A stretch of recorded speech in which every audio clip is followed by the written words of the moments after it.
parasta ruokaa Suomesta juttua käynnistellään tuossa ja ei tiedä mitä meidän pitäisi kuvata, mutta jostain nyt, tai Timolla on idea. Niin, terve vaan. Joo, semmoisesta oli tarkoitus vähän puhua tuosta yrittämisestä maaseudulla. Hyvät ja huonot puolet. Hän kertoo huonot puolet ja minä hyvät puolet. Oletus on hänellä ainakin niin päin. Niin, on mullakin huonoja puolia niin. tarjolla. Se on monenlaista. No itsellä nyt on, no voi sanoa, että on nyt positiivisiakin joitakin ehkä, mutta sanotaan kyllähän sitä niin kuin negatiivista aika paljon on tullut. Vuosimman, eikä pelkästään niin kuin tubettamisesta en puhu, vaan ihan niin kuin muustakin yritystoiminnasta. Mutta sinä olet pärjännyt kuitenkin. Niin no kyllähän sitä, mutta sitä nyt on tietysti vaikea sanoa, että onko se sitten tavallaan, kun on oltu niin kuin vastarannan kiiskiä ja joutunut taistelematta, onko sitä niin kuin vahvistunut siinä samalla? No on varmaan. Oppinut niin kuin pärjäämään siinä. Mutta se olisi aidosti negatiivista, kun ei olisi pärjännyt, olisi oikeasti loppunut rahat. Niin, no sehän se on. Se olisi tosi perseestä. Niin, ja se olisi sitä kyllä ei ole koettu kumpikaan myö. Niin, ja se on monet, niin semmoistahan ne odottaa. Niin. Että meillä sitten se on se alako se, että nyt kyllähän me arvattiin, että näinhän tässä käy. Mutta varmaan on sullekin silloin kun aloittelit, niin semmoista tullut. Kyllä, mutta tupetus on tupetusta, se nyt ei ole oikeastaan sillä lailla yrittämistä, mutta niin, se ehkä me nyt sotketaan ne asiat keskenään, mutta on monesti miettinyt niin kuin, nyt tätä vaikka minun yrittämistä tässä, niin mullahan tässä jonkunlaiset mahdollisuudet on, kun on esimerkiksi tahko nilsiässä, niin se ei niin kuin ihan ensimmäisenä kuole tuo nilsiä. Niin, eli ihmisiä on siis, mutta mitenkäs siellä, jos sinä pitäisit pajoa, niin olisiko siellä asiakkaita? No kyllä se aika hiljasta on kyllä. Eihän siinä oikeastaan niin kuin Tuusniemihän on, kyllä se sanotaan rehellisesti sanottu, kyllähän se hiljenevä pitävä, kuoleva pitäjähän se on. Ei siellä käytännössä ole, kun nyt on se Hakkaraisen veljen se Koivusaha ja Puakkilan konepaja, ne on niin kuin ne isommat ja muuta ei ole kuin palveluyrityksiä ja kauppoja. Niin. Ei siellä ole. Ja porukka niin kuin sanotaan hiljenee, jos joku kuoloo, niin kyllä se mökki niin tyhjäksän se monasti jääpi. Niin on. Minusta on hirveän surullista tuo niin kuin koko ajan tyhjennöä kaikki maaseudut. Onneksi ei meidän tämä alue niin nopeasti, mutta muuten niin siis mihin tämä johtaa? Niin. Se on isällä on siihenkin näkökanta, kun isä oli nuohoojana kierti 70-80-luvulla. Niin silloin jo alkoi 80-luvulla, kun ne piti pitää kortistoon noista taloista, missä kiertää. Se oli piirinuohoja. Niin silloin jo hävisi tuolta seudulta parisen sattoa paikkoa. Ja se on sen jälkeen kiihtynyt. Niin. Vähin mennä ennen kuin loppu. Niin se on. Sinä olet se viimeinen siellä. Niin, no melkein. Sanotaan nuoriso, jos sanoo. Niin. Simo on vähän nuorempi, mutta on se niin kuin aika karua sillä tavalla, kun meidänkin aikaan koulut oli silloin vielä mullakin ala-aste, silloin kävi siinä muutaman kilometrin päässä, mutta on kaikki loppuna, kaikki on nyt kirkonkylällä. Niin. Ja sielläkin on vähän niin kuin jo supistettu ala-aste pois ja sitten on, kun kaikki yläaste ja ala-aste on samassa sitten, samassa rakennuksessa. Niin, ihmeeltä voi tuntua koko yrittäminen, että kun siitä ei tule mitään, jos ei ole immeisiä, niin ei sitten voi yrittää maaseudulla, kun ei siellä ole muita. Niin ei ole asiakkaita. Niin se on sitten, se on oikeastaan yksi esimerkki on maaseutuyrittämisestä. Tuossa kävin pari viikkoa sitten konferenssilla tuolla Konneveillä. Niin ne on sitten tavallaan se mainonta on sitten ympäri Suomen. Ei sielläkään kylällä, niin ei siellä asiakkaita sille koneliikkeelle ei siellä olisi, jos ne ei niin keskittyisi tänne ympäri Suomen sitten tarjoa niitä palveluja. Niin. Oikeastaan se on ainut keino olisi sitten pärjätä.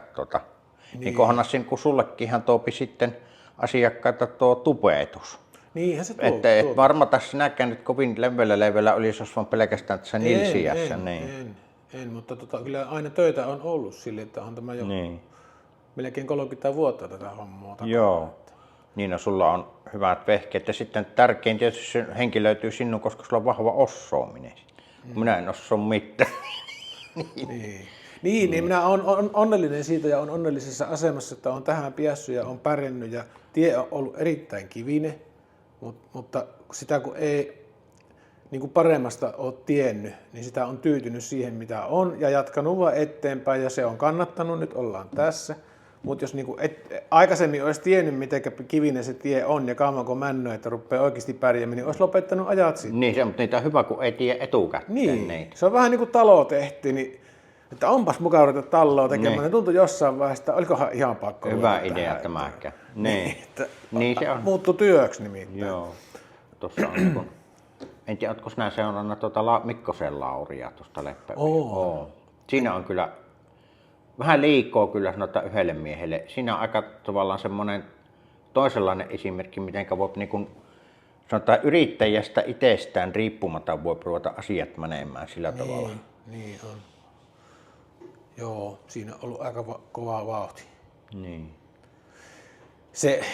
Siinä on niinku liian nopeasti pyritty ehkä, mutta niinhän se on pitääkin pyrkiä siis totta Niin kai se on, koska kasvamaan ja tekemään. niin se on, ja se on tuommoinen pian omavaltainen nuo koneita, kun hommataan.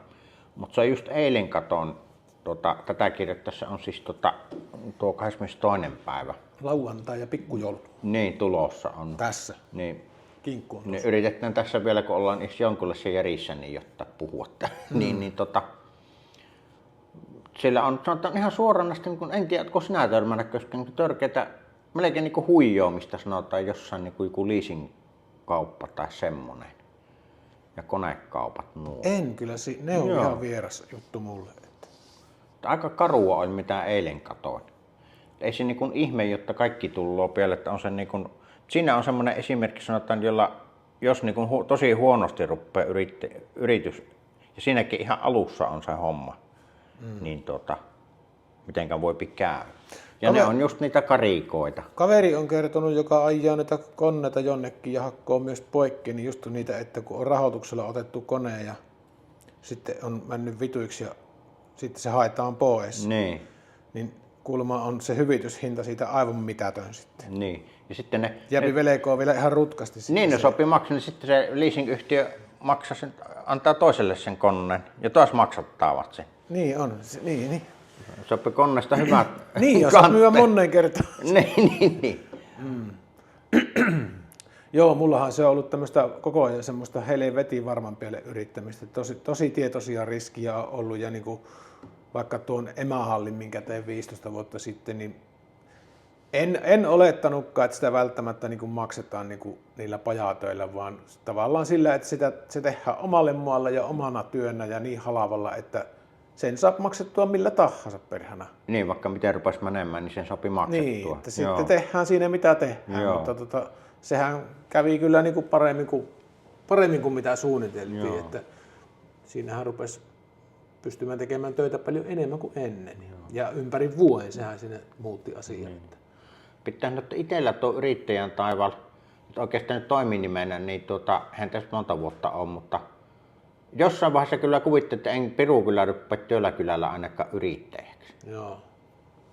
Semmoista se oli. Mutta oikeastaan se itsellä, sanotaan siinä vaiheessa, kun tämä tupettaminen nyt lähti vetämään ja sitten versus sitten siihen, että itseltä rupesi terveys menemään noissa tehashommissa, niin piti jonkunlaista muutosta ruveta tekemään. Ja sanotaan, mulla ehkä se tupettaminen toimii sen takia, koska nämä kahtojat on muualta kuin omalta kylältä. Niin. Tajuaakohan ne sille teidän kylälle että sinä olet niinku yrittäjä? Todennäköisesti ei. Minä uskoisin kanssa, että ne ajattelevat ihan muu ukko. Niin. Muina miehinä siellä tyhjän toimittaja. Niin. Kyllähän se joskus kommenteissakin tullut sitä, että missäpä käyt töissä. niin. Ei ole kauan kun on semmoista. Joo. Niin. Selitäpä, no en minä ole yrittäjä. Tai sitten joku luulee, että onko se eläkkeelle. Niin, hurjuuseläkkeelle. Niin. No, se oli lähellä, oli silloin kun olin työuupumus, niin lähellä, mutta ei ihan kriteerit, ei tarpeeksi vielä. Niin. Pakkopaijassa ei vielä ollut, ei nyt vielä sulla. Ei se, niin se oli silloin oli vähän pakko niin tehdä silloin liikkeitä. En tiedä, että olisinko tässä sitten, jos en olisi silloin niin kuin tavallaan sitä työelämää vähän uusiksi muuttanut. Siinä mielessä onni ja onnettomuus, että lähti tuon tupetus vetämään. Mutta minusta on tosiaan ikävä juttu, kun tätä landelta häviää porukkoja ja muuttaa kaupunkiin. Minä olen aika varma, että ne ei ole siellä niin onnellisia kuin me ollaan tiellä. Niin no kyllä se joskus aina paistaa noista kommenteistakin se, että kyllä työsahtaisilla traktorilla ajia ja touhuota vaikka mitä. Toiset istuu jossain tämmöisessä kaksiossa siellä. Niin ja kun se on monesti niin, että naapureita on niinku älytön määrä ympärillä ja niitä ei välttämättä tunneta yhtäkään. Niin. Että siellä on ihmisiä paljon, mutta silti ei ole kavereita. Niin se on, naapuria ei Voi olla, että ei moikata. Ehkä Tosin niinku, kyllä meilläkin. ei ole varmaa tietoa nämä, mutta nämä on semmoisia mielikuvia, niin, mutta varmaan niinku sitten, jotka käy jossain töissä, missä on paljon porukkaa, niin totta kai ne työkavereita tullut ja sitten harrastuksissa on tietysti kavereita. Toivottavasti on ja paljon. Niin. Mutta kyllä minä toivoisin, että jossain vaiheessa, kun on nyt aikaisemmin mennyt ihmiset kaupunkiin päin, niin tulisivat välillä takaisinkin päin. Meilläkin päin, että esimerkiksi minut niin tietyllä tavalla tiedetään pitkältä aikaa. Tavallaan se suku, mitenkä me on eletty siellä ja vaikut. Samoin niin kuin sullakin, niin tiedetään pitkältä aikaa. Se on sekä hyvä puoli, että se voi olla myös rasite sitten. Koska välttämättä saattaa ne isien pahat teot saattaa sitten siirtyä pojille. Aha, sieltä tullaan luomuruokaa. Porkkanoita tulee. Joo. Niin. Porukkaa tippuu. Niin. Ja toinen tietysti, joka on niin kuin tuolla törmää pienillä paikkakunnilla, eikä nyt pelkästään puhuta niin kuin jostain Nilsiästä tai Tuusniemistä, niin se on se katteus, se on sitten.